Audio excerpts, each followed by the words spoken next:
So the general consensus is that 2016 has just been an awful year. I mean, there's still horrific conflict in the Middle East. We've had many celebrity deaths. You've got Brexit, and of course the coup de grace, the US presidential elections, and the unpopular vote of one of the most disliked president-elects we've ever seen. Yeah, so 2016 has just, it's kind of sucked wholesale for so many people.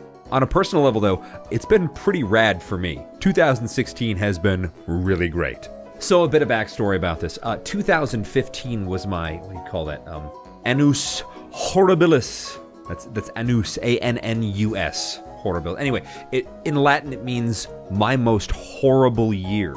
So 2015, it marked the end of a very long relationship that I had. It was the start of a deep depression. I was far, far away from the support structure of my friends and my family. And on top of all of that, I was just sweating my ass off in the heat and humidity of Houston, Texas. That place, ooh buddy, not a fan. 2015 could not die fast enough. Now, so I started 2016 with one resolution, just one: find a way back to Western New York. So I wanted to get back there. I wanted to get back to Wegmans. I wanted to get back to Tim Hortons Coffee. My best friend lives up in Western New York. My family's not too far from Western New York. And I'm a big fan of Four Seasons. So, no, check it out. So I got really, really lucky, though.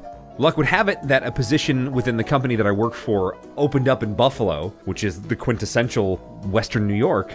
And they offered me the position on January 9th. I thought that was awesome. But then they told me, hey, you gotta start by February 2nd. So I've got to cancel my lease, pay an early termination fee on the lease. I have to call up the bank and ask them for some money to cover the cost to move up, you know? And on top of that, I get to contact every single person in my social media circle and say, hey, bitches, f*** Houston. I'm moving back north, which is exactly what happened. You know, so I call up my best friend Joe, and I say, Joe, I need a little help. So Joe asks his wife-to-be, and they're both like, yeah, let's get you up here. Let's get you up here pronto. So he flies down to Houston, and he helps me pack up one of those big moving pods. And after we pack it up, we lock it up, we leave it to get picked up. And the two of us jump in a car with enough stuff for me to like live off of, like out of a suitcase, and drive the 1,500 plus miles from Houston to Western New York. It took us 2 days. To this day, that car still has like a whiff of the stench that we had left in it from like Waffle House and White Castle and all the other fun, horrible things that we had eaten for 2 days straight.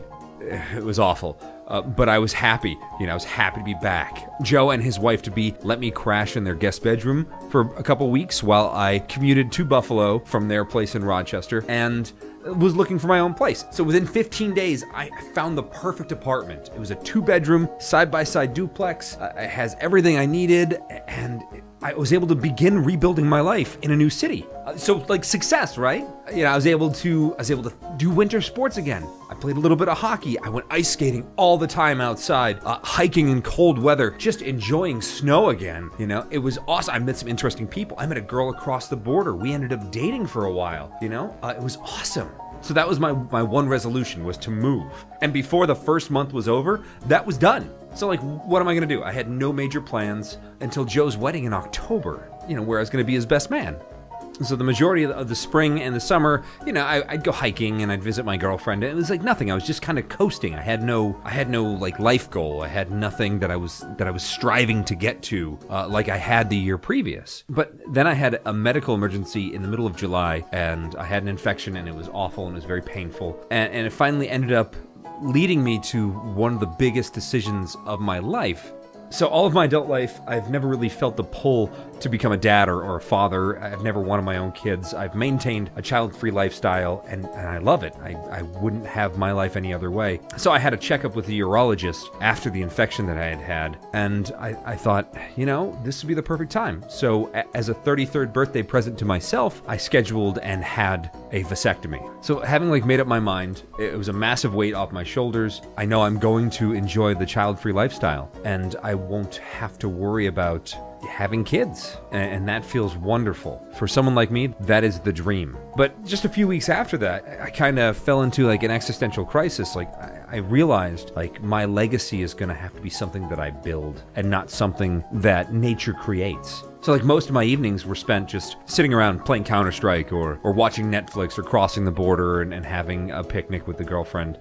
So I had to do something. I had to create something. I had to make something. I needed to be creative. And that's how the weekly something was born. Every week, I just wanted to do something new. So I did. I wanted to revitalize my YouTube channel. I created new stuff. So I made the weekly something, and it's a show that challenges me to do something different each week.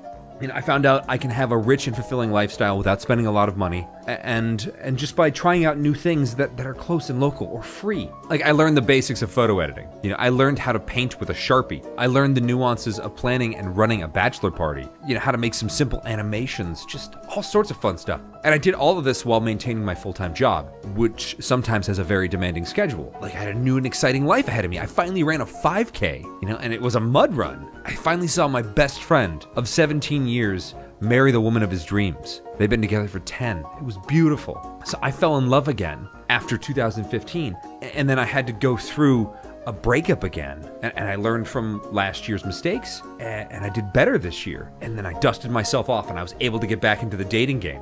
And then I remember what it's like to fall in love again. And it's wonderful. So, sure, 2016 has been a shit show for most of the world, but for me, it was pretty awesome. And looking back at it, I'm glad I made a lot of the decisions I did. So here's hoping that we as a society just don't screw up 2017. Thanks for watching, guys. I will see you next week.